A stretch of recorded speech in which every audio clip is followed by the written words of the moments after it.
Bapa kami surga, terima kasih untuk kesempatan pagi ini kami boleh bertemukan kembali untuk menghadap tata hadirat Tuhan, bersuka cita bersama meskipun di sekitar kami kondisi masih amat sangat tidak stabil. Bahkan menurut berita justru semakin hari semakin mengkhawatirkan. Banyak orang yang terpapar oleh virus corona ini.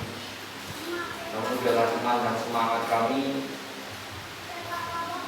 boleh menambah proteksi di dalam kami beraktivitas, khususnya di dalam kami beribadah. Sebab kami percaya bahwa dengan protokol yang tetap kami jaga sedemikian rupa, dan juga dengan iman juga semangat kami, kuasa Tuhan akan Tuhan nyatakan di tengah-tengah kami semua, baik untuk umat-Mu, jemaat Gereja Baptis Sabang Tengah maupun gereja-gereja Tuhan lain dimanapun berada. Kami percaya bahwa kuasa Tuhan boleh memproteksi kami semua. Dan pagi ini Tuhan izinkan kami untuk sejenak merenungkan kebenaran firman Tuhan. Sebab kami percaya apapun yang sudah Tuhan sampaikan pagi ini akan menguatkan dan memberkati kami semua. Kami percaya bahwa Tuhan punya rencana yang indah dalam setiap kehidupan masing-masing. Ketika kami mendengarkan firman ini, ada satu hikmah dan juga ada satu petunjuk yang hendak Tuhan sampaikan dalam kehidupan kami pribadi lepas ini. Tentunya Tuhan pakai dan kuasai hamba-Mu ini, supaya apapun yang hamba-Mu sampaikan sungguh-sungguh berasal dari Tuhan. Sebab hamba-Mu ini tidak sempurna, dan Engkau Tuhan yang maha sempurna yang akan menyempurnakan segala sesuatu. Terima kasih Tuhan, terima kasih Yesus. Tenangkanlah sekitar kami, tenangkanlah anak-anak kami sejenak, supaya kami dapat menikmati firman Tuhan ini disampaikan dari awal hingga akhir. Hanya dalam nama Tuhan kami Yesus Kristus dan yang juru selamat kami hidup kami berdoa dan mengucap syukur. Amin. Shalom. Selamat pagi. Selamat pagi. Sehat.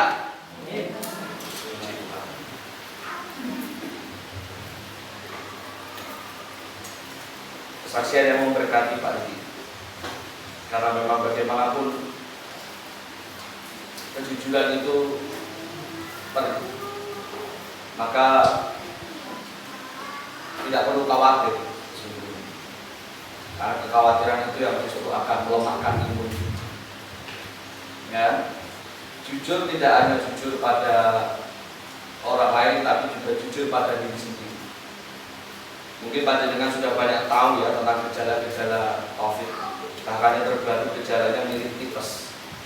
Jadi terkadang awal-awal sebelum di swab, dokter biasanya mendiagnosa kita kena tipes atau gejala tipes. Karena gejalanya sangat-sangat ya mual, ya lambung, ya panas tinggi, lemes dan sebagainya. Jadi jangan berusaha untuk menyangkali. Kita punya iman, tetapi iman kita tidak mengajarkan kepada kita untuk menyangkali keadaan, apalagi situasi seperti ini. Ya, kejujuran itu sangat diperlukan, tidak hanya menyelamatkan diri sendiri, tapi juga orang-orang di sekitar kita, orang-orang yang kita kasihi, orang tua, pasangan, anak, dan rekan-rekan yang lain. Jadi tetap patuhi protokol, jangan keluar rumah kalau tidak sangat-sangat perlu dan mendesak dan urgent, supaya Tuhan menjaga. Terlebih ini mulai besok Senin akan dilaksanakan PSBB sebagian Jawa dan Bali. Jawa Tengah meliputi Semarang Raya, Solo Raya, dan Banyumas Raya. Dan tentunya di setiap perbatasan kota ini akan dijaga. Tidak mudah untuk masuk ke kota Semarang atau keluar dari kota Semarang. Tanggal 11 sampai tanggal 25. Jadi kalau tidak sangat-sangat takutnya gini, kalau kita memaksakan untuk pergi keluar kota atau apalagi di tempat-tempat yang di PSBB. Kalau ternyata jenengan atau mungkin orang bersama jenengan ada yang reaktif atau positif, malah jenengan ditahan di sana, dikarantina di sana, rakyat nanti. Takutnya seperti itu. Memang tidak ada manusia yang mengharapkan sakit, tidak ada manusia yang mengharapkan musibah. Apa-apa itu berdoa, Tuhan aku dan kena COVID dan bukan wis dan ngerti rasane dan tak ketularan meneh, mungkin kan tidak mungkin Pak Didi berdoa seperti itu. Saya yakin kita semua juga tidak ada yang berdoa begitu lah. Karena memang kenyataannya kalau tidak kena COVID sih bisa pernah meneh. Jadi bukan seperti apa ya? Itu ada satu penyakit yang katanya kalau sudah kena cacat. Nyatane uang cacat itu sampai bolak-balik. Dan putus nyambung nek itu cacat. Putus nyambung ya. Bener itu Pak, bener itu Pak. Di pacar Pak, bener ini pacar. Tapi COVID ini tidak. COVID ini orang yang sudah terkena bisa terkena dan bahkan dalam waktu yang berdekatan dengan kena yang pertama itu, terinfeksi yang pertama itu, jika terkena lagi katanya resikonya lebih fatal. Jadi hati-hati, tetap patuh protokol. Kita tidak pernah minta, ya, apapun itu, baik COVID, sakit-sakit yang lainnya atau masalah-masalah lainnya, termasuk masalah keuangan. Nggak ada orang yang berdoa kepada Tuhan, Tuhan tolong saya, aku keluarkan duit kurang ente, tolong aku sekali-kali buat miskin gitu kan. Duit rontek, dijam meneh, sewingi rontek, terus nopo bayaran meneh kan nggak ada. Nggak ada. Atau ketika mau pergi gitu, Tuhan saya mau berangkat kerja, semoga saya jalan kecelakaan, nggak ada orang yang berdoa seperti itu. Pak Bayu dulu kecelakaan sampai apa? Bisa dibilang saya sekarat ya Pak Bayu, awalnya dinyatakan meninggal. Kan jadi kan ketika walaupun lupa berdoa di rumah, tapi menggokong berdoa kan jangan nggak berdoa. Tuhan nanti semoga di jalan saya kecelakaan, gitu. Supaya wajah yang mati saya nggak usah ada apa-apa, gitu kan kita. Berdoanya tetap pengennya selamat gitu kan. Tetapi realitanya bahwa kehidupan itu tidak selalu atau semulus yang kita bayangkan. Masalah akan tetap ada, musibah akan tetap terjadi. Bukan karena Tuhan tidak sayang, tetapi bagi saya justru karena Tuhan sayang. Meskipun kita harus sadar dan kita harus harus mengakui bahwa tidak semua orang menganggap bahwa musibah itu sebagai bentuk kasih sayang Tuhan. Ada sebagian besar orang yang menganggap bahwa musibah itu apapun bentuknya, ini sebagai sebuah kutukan. Ya kan? Bukan saja hukuman tetapi kutukan. Kalau kutukan kan sudah dikatanya sudah di luar hukuman kan? Di atas hukuman menurut saya. Karena kalau hukuman itu saya salah, saya dihukum, tapi kalau kutukan itu bisa jadi menyalahkan turunan-turunan sebelumnya. Gara-gara mbahku dia senengane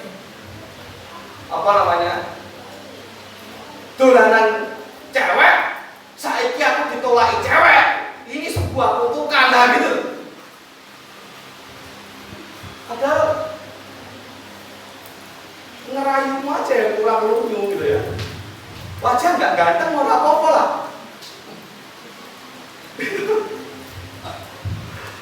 Saya pun juga ganteng, nyatanya yo dapat istri.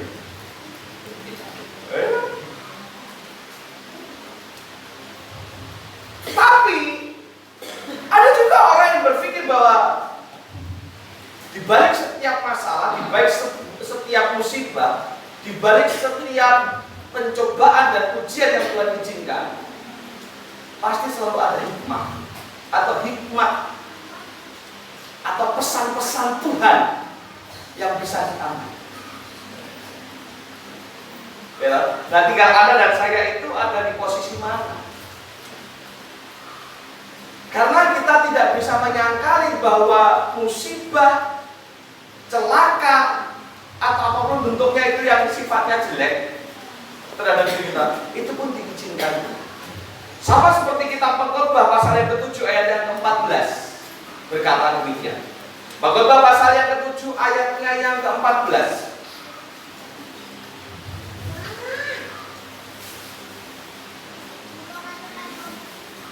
Pengkhotbah pasalnya yang ke-7 ayatnya yang ke-14, firman Tuhan berkata, pada hari mujur bergembiralah, tetapi pada hari malang ingatlah bahwa hari malang ini pun dijadikan Allah. Artinya harus kita gambar utama bahwa hari malang ini pun dijadikan Allah, seperti juga hari mujur, supaya manusia tidak dapat menemukan sesuatu mengenai masa depannya. Supaya manusia tidak bisa gambar apa yang akan terjadi. Karena kalau manusia bisa mereka-reka dan bahkan tahu apa yang akan terjadi, manusia jadi tidak akan takut Allah, manusia jadi tidak akan mengandalkan Tuhan. Ya loh? Kalau saya tahu besok saya akan celaka, besok aku pas jemput istri saya kerja, saya celaka, saya tahu, makanya saya nggak mau jemput, biar istri saya naik Grab atau naik sendiri, motor sendiri atau jemput orang tua atau siapa. Karena kalau yang jemput saya pulangnya nanti saya celaka. Kalau saya tahu itu akan terjadi, maka besok ketika saya mau jemput istri atau pengantar, saya nggak akan berdoa sebelum jalan. Akhirnya manusia jadi lupa sama yang kedua ini. Yang pertama bahwa hari malam memang dijadikan Tuhan, diizinkan Tuhan untuk kita alami. Apa maksud tujuan Tuhan? Hikmah apa yang bisa kita ambil dalam setiap musibah, dalam setiap sakit penyakit, dalam setiap celaka, dalam setiap kepahitan hidup? Hikmah apa yang bisa kita ambil? Supaya tidak lama, saya menggaris besar dengan 2 garis besar. Hikmah apa yang bisa kita ambil? Anda bisa buka dalam kitab Ibrani.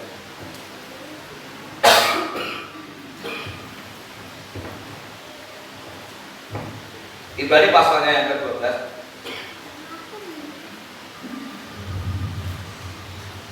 Ibrani pasalnya yang ke-12 ayat yang ke-5 sampai ke-6. Ibrani 12 yang baru ayat 5 dan 6. Firman Tuhan berkata demikian. Dan sudah lupakah kamu akan nasihat yang berbicara kepada kamu seperti kepada anak-anak? Hai anakku, janganlah anggap enteng didikan Tuhan, dan janganlah putus asa apabila engkau diperingatkannya. Ayat yang ke-6. Karena Tuhan menghajar orang yang dikasihnya, dan Ia menyesah orang yang diakuinya sebagai. Ojo nganggep enteng dengan didikan Tuhan, karena semakin Tuhan sayang, semakin Tuhan mengasihi, maka semakin Tuhan keras di dalam menghajar. Semakin keras Tuhan di dalam menyesah. Menyesah ya, nyiksa, tapi bukan nyiksa yang digebuki seperti itu yang Tuhan lakukan. Tuhan menyesah, Tuhan menghajar setiap orang-orang yang dikasihnya dengan cara mengizinkan masalah, musibah. Aku nggak ngomong data-data, gue bilang ngatur kan. Tadi gue ngatur. Yesus ya. Jadi apa maksud? Apa hikmah dibalik setiap masalah dan pencobaan yang terjadi? Yang jelas, Tuhan mau mendidik manusia. Tuhan mau mendidik kita dalam setiap masalah. Tuhan mau mengajar kita. Jangan sepelekan didikan Tuhan. Tuhan mau mendidik manusia di dalam setiap masalah, di dalam setiap musibah yang kita alami. Pertanyaannya, mendidik dalam hal apa? Tentu dalam hal kebaikan. Didik manusia supaya makin sabar. Ya toh? Saya pernah katakan begini, kalau jenengan berdoa, siapa yang pernah berdoa sama Tuhan? Tuhan berikan saya kesabaran. Ada? Jadi palingnya apa? Masalah. Ya toh? Karena kesabaran hanya akan terlihat dalam setiap masalah. Jenengan uripnya mau seneng-seneng bae yo. Kabeh wong ya bisa sabar kalau seperti itu. Anake manut-manut kabeh tetep kabeh wong ya iso kon anteng gitu. Tapi ketika kita berdoa kepada Tuhan, Tuhan berikan saya kesabaran, maka Tuhan akan izinkan masalah. Untuk apa? Mendidik kita semakin. Mendidik itu apalagi untuk taat. Semakin taat kepada Tuhan.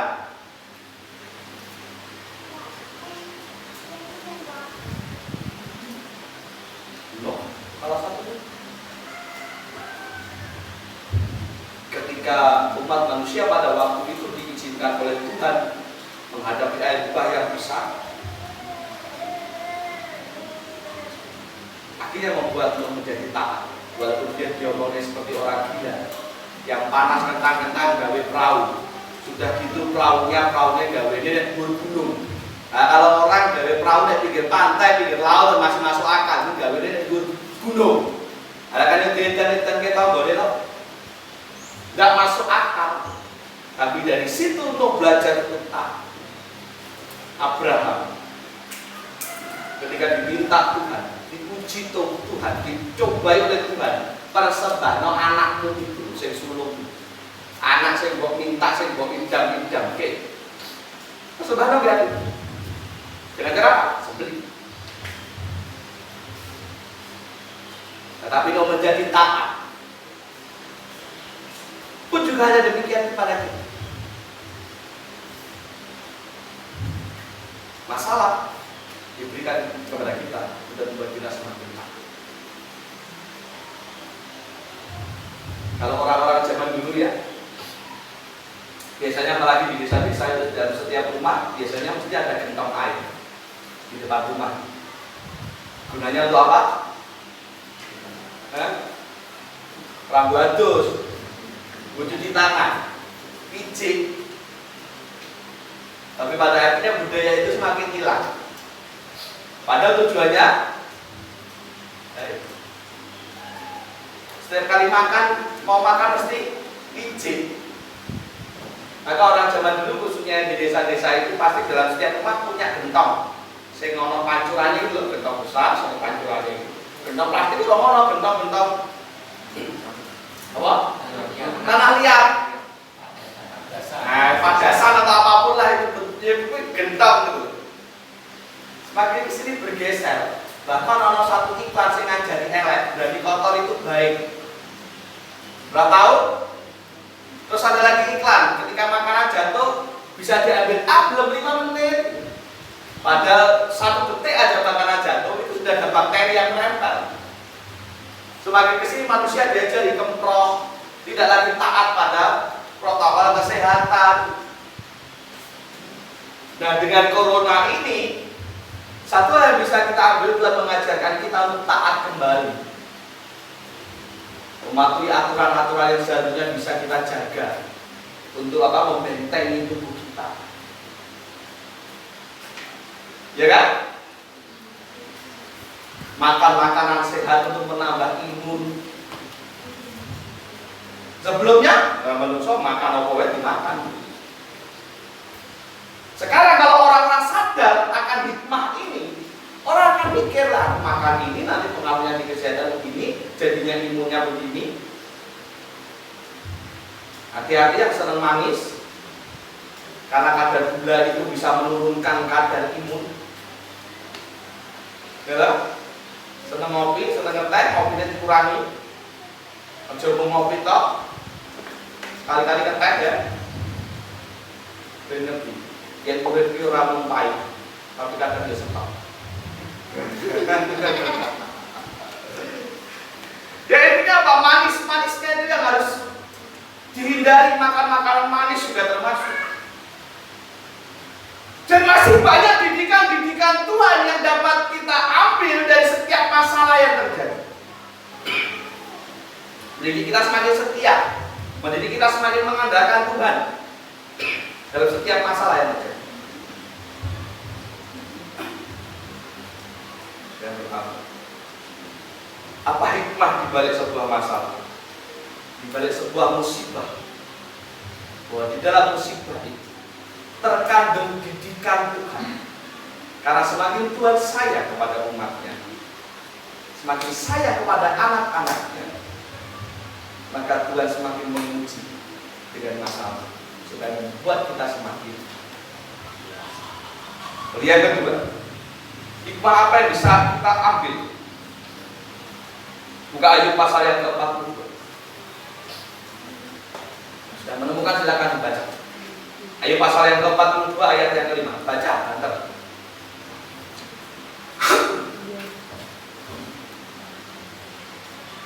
Ya, mau ini boleh. Ya, 1, 2, 3. Banter.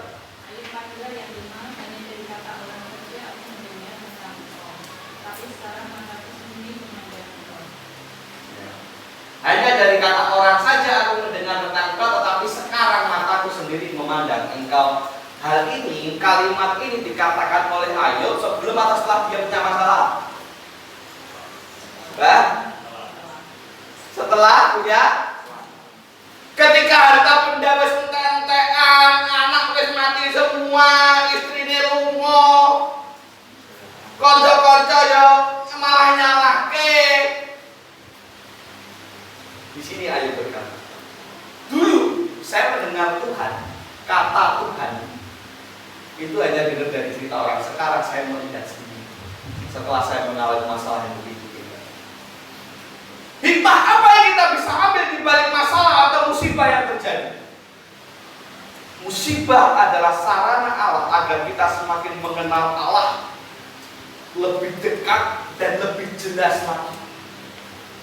Karena satu firman Tuhan mengatakan, justru dalam kelemahan pula kuasaku menjadi nyata. Seringkali saya kaitkan dengan perumpamaan bahwa dokter itu, orang itu sekolah dulu, sekolah larang-larang dari dokter, tigo sopo, tigo mau lorong, buat orang sakit. Kalau tidak ada orang sakit di seluruh dunia ini, maka tidak akan ada dokter. Maka dari mana panjenengan tahu bahwa dokter spesialis ini api, dokter spesialis ini api, dokter spesialis ini api? Dari mana jenengan tahu? Dari katanya. Mau katanya. Jadi kan baru tahu dan yakin kalau dokter itu baik kalau jenengan sudah merasakan.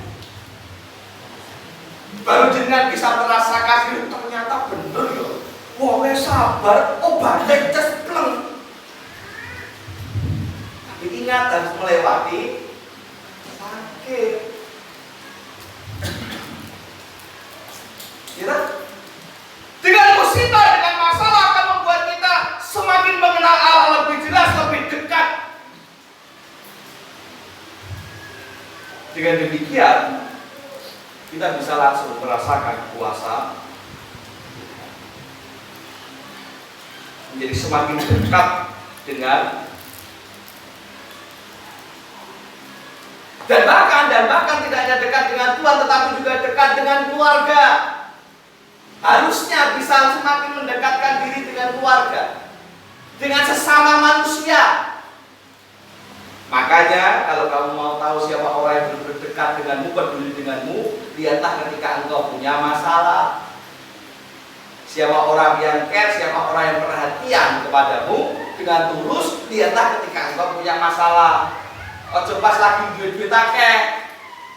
Ya, kalau lagi duit akeh koncone akeh. Itu wis umum. Di ibarat peribahasa mengatakan ada gula, ada semut. Di mana ada tempat yang manis, di situ semut berkerumun. Tapi lihat ketika gula itu habis, masih ada enggak semut yang menempel di tempat itu? Dengan demikian ketika ada masalah kita menjadi semakin dekat dengan paling tidak di kesaksian. Jebul tonggo-tonggo kami tidak seperti yang tak pikirkan. Keluargaku, saudaraku, care, perhatian. Akhirnya saya terkejar. Kalau biasanya misalkan, tapi Pak jadi aktif kok, kita kamu aktif Pak. Kerjanya gitu. Tapi seandainya tidak aktif dengan kita ini, kalau sampai orang aktif kebangetan. Ketika punya masalah, warga tetangga sudah begitu care. Ketika ada kegiatan kamu kok tidak aktif, kan kebangetan. Tapi bagi mereka yang pada akhirnya aktif, nah disinilah hikmah di balik musibah mendekatkan yang jauh. Keluarga yang di tempat yang jauh yang biasanya nggak pernah dihubungi ketika dengan kita sakit, ketika punya masalah langsung telepon. Piye, aku mau kabar gini, wes sehat kok dulu, gitu betul. Hikmahnya seperti itu. Mendekatkan diri kepada Tuhan, juga mendekatkan diri kepada keluarga dan orang-orang sekitar. Sebenarnya kalau sebenarnya masih dua ya, hikmah apa di setiap masalah ini. Tapi saya mulai besar dengan keluarga besar itu. Ada hikmah apa di balik musibah? Yang pertama, di balik musibah ada didikan Tuhan yang mengajarkan kepada kita untuk makin setia, makin taat, makin dekat kepada Tuhan, makin mengasihi Tuhan, makin mengandalkan Tuhan. Kita dididik untuk lebih menghargai dan menghormati Tuhan dan waktu-waktu khusus bersama-sama dengan Tuhan. Di balik sebuah musibah. Yang kedua, di balik sebuah musibah mengajarkan kepada kita bahwa kuasa Tuhan itu ternyata benar-benar nyata. Dan disitulah kita semakin dekat, semakin mengenal. Artinya, Bapak Ibu Saudara, selama kita mau berpikir positif, selalu ada hikmah di dalam setiap peristiwa. Makanya coba susu nesu, makanya coba susu miso-miso. Ketika jempolmu kesandung meja, orang sama masalah gede, jempol kesandung meja, nesu. Ono saya mejane bar dikepuki dibandingi. Nah kan lucu. Dari meja iso kok dipisui balik. Saya ke meja ra iso ngomong. Berpikirlah positif supaya dapat hikmahnya. Hikmahnya apa? Sesuk lek mlaku ora meleng. Apa meleng bahasa Indonesia ya? Ora dlenger padha wae. Ya. Semua itu bisa dicapai kalau kita berpikir positif. Ada sebuah kata bijak yang mengatakan begini. Kalau kamu ingin melihat indahnya dunia, atau jangan berharap kamu bisa melihatnya indahnya dunia, cerahnya hari ini, jangan berharap kamu bisa melihatnya kalau kamu melihatnya dengan kacamata hitam.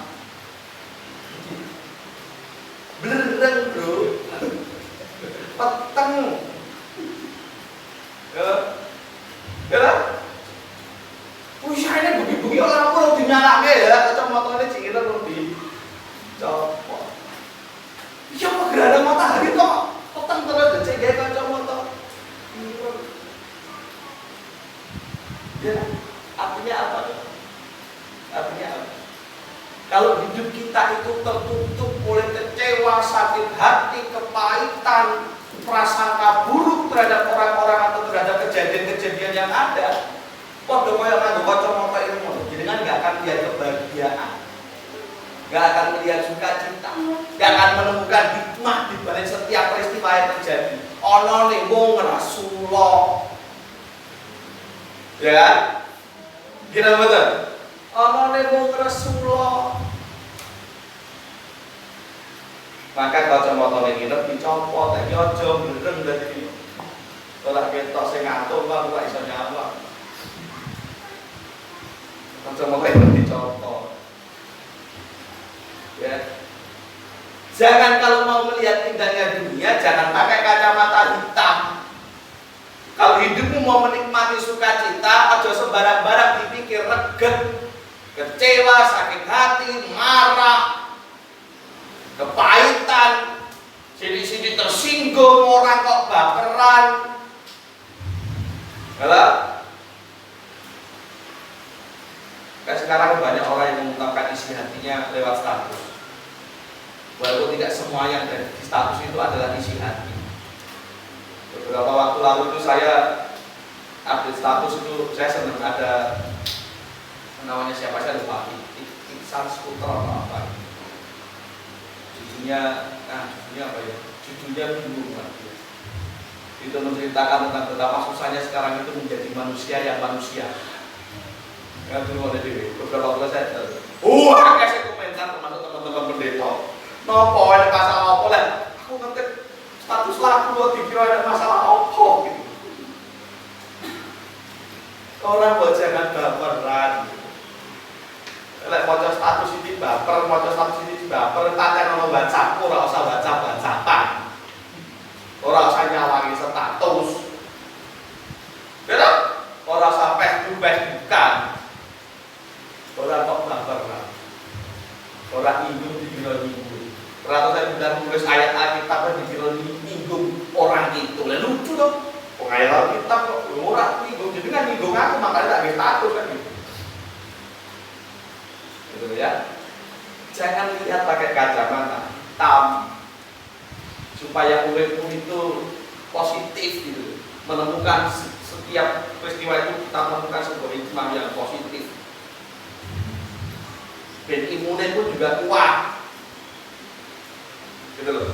Pikiranmu elek terus, kok makanannya bergizi, vitaminnya isu vitamin A, jam itu tani turu vitamin A, jam 09.00 kayak sak durunge makmu apa bar makmu sarapan vitamin B, kok jam 11 ini vitamin C, kok tekan mek turu vitamin Z. Ya, tapi pikirannya terus muter negatif terus, imunmu ambruk dulu. Boten kiat, ndak kuat. Jadi temukan setiap masalah itu temukan hikmah, ambil hikmah. Positifnya, sisi positifnya itu apa? Karena izinkan saya menutup dengan satu cerita. Karena kita tidak akan pernah bisa melarang burung untuk melintas di atas kepala kita. Tetapi kita bisa mencegah burung itu untuk tidak bersarang di atas kepala kita. Lalu kita tidak bisa mencegah burung itu lewat seliwar-seliwar di atas kita. Tapi kita bisa mencegah burung itu untuk tidak bersarang di atas kepala kita. Artinya apa? Kita tidak bisa menolak adanya musibah, adanya masalah, tetapi kita bisa mencegah hati kita supaya nggak kepahitan, nggak kecewa, nggak terus loyo, nggak terus ngeresulong. Kita bisa mencegah supaya kita tetap. Jadi apapun yang terjadi, percayalah bahwa seperti pelangi sehabis hujan. Dalam setiap masalah pasti akan ada betul. Waktunya ini kita terus. Lalu sekarang pelangi sering kita temui, apalagi di kota, akan polusi. Tapi anggaplah selalu ada. Tapi di desa-desa masih sering. Kadang dan hujan aja, ngembun aja, kadang muncul pelangi. Kalau udaranya masih bersih. Tapi ibarat itu pelangi itu setiap sehabis hujan pasti ada pelangi. Itulah juga setiap masalah bagi. Pasti akan ada waktu baik untuk menikmati segala hal yang baik, segala hal yang positif. Ingat, coba kacamata itu, pikir positif dalam setiap masalah. Ojo gampang untung, ojo gampang tapar. Tingkatkan imun dengan hati yang gembira, pikiran yang sehat, itu memberkati kita akan berdoa. Terima kasih Tuhan untuk berkat-Mu pada pagi hari ini, mengajarkan kepada kami untuk tetap berpikir positif, bertingkah laku positif. dan berbicara yang positif, supaya kami bisa memahami dan bisa menangkap bahwa setiap masalah yang Tuhan izinkan terjadi, bahkan musibah yang terjadi dalam kehidupan kami, selalu ada rencana baik Tuhan, selalu ada kehendak baik Tuhan di dalam. Karena kami tahu, kami percaya bahwa Tuhan tidak akan pernah mencelakakan kami, Tuhan tidak akan pernah mempermalukan kami. Kalaupun sekarang yang terjadi adalah hal terpahit di sepanjang kehidupan kami, namun kami percaya di balik kepahitan hidup kami ini pun terselip rasa manis yang Tuhan sudah siapkan ketika kami dapat melihatnya dengan kacamata yang jernih. Ajarkan kami untuk tetap berdekat kepada Tuhan, ajarkan kami untuk tetap taat kepada Tuhan, ajarkan kami untuk peka terhadap didikan dan teguran Tuhan dalam setiap masalah dan musibah, supaya kami tidak mencari-cari kesalahan orang lain, tidak menyalahkan diri sendiri, apalagi menyalahkan Tuhan sebagai penyebab dari masalah. Kami boleh menikmati setiap hidup kami, baik saat suka maupun duka. Kami dapat nikmati sungguh-sungguh karena kami percaya bahwa selalu ada berkat, selalu ada sukacita, selalu ada Tuhan dalam setiap perkara yang kami.